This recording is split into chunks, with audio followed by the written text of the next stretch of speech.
تہجد کی فضیلت و اہمیت۔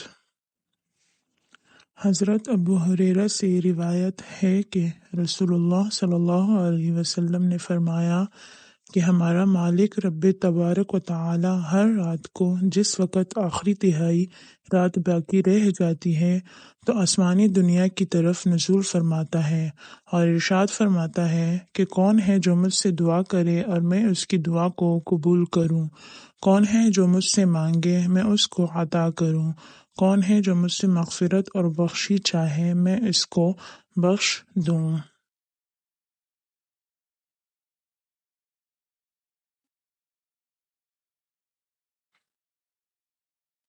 حضرت عائشہ صدیقہ سے روایت ہے کہ رسول اللہ صلی اللہ علیہ وسلم جب راتوں کو تہجد کی نماز پڑھنے کے لیے اٹھتے تھے تو اپنی نماز کو 2 ہلکی رکعتوں سے شروع فرماتے تھے۔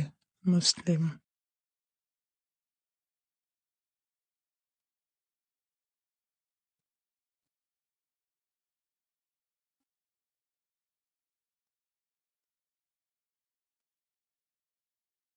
حضرت عائشہ فرماتی ہیں کہ رسول اللہ صلی اللہ علیہ وسلم عشاء کے بعد اس سے مراد آخری شب ہے 11 رکعت پڑھتے تھے۔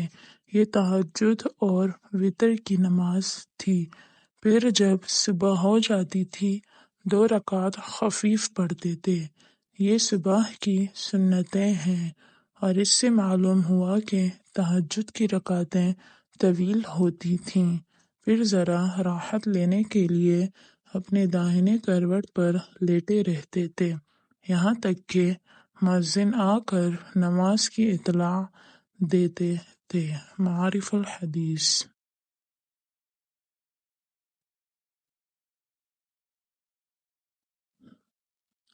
رمضان المبارک میں حضور اکرم صلی اللہ علیہ وسلم کی نماز تہجد آپ کی عادت مبارک ہی کے مطابق تھی اور وہ 11 رکعتیں تھیں مع وتر۔ نماز تراویح اس کے علاوہ۔ مدارج النبوہ۔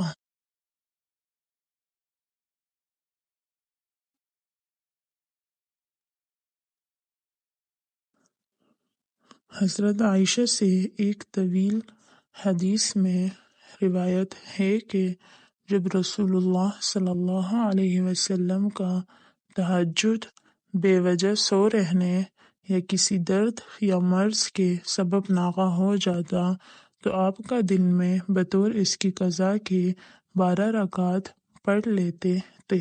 شمائل ترمذی۔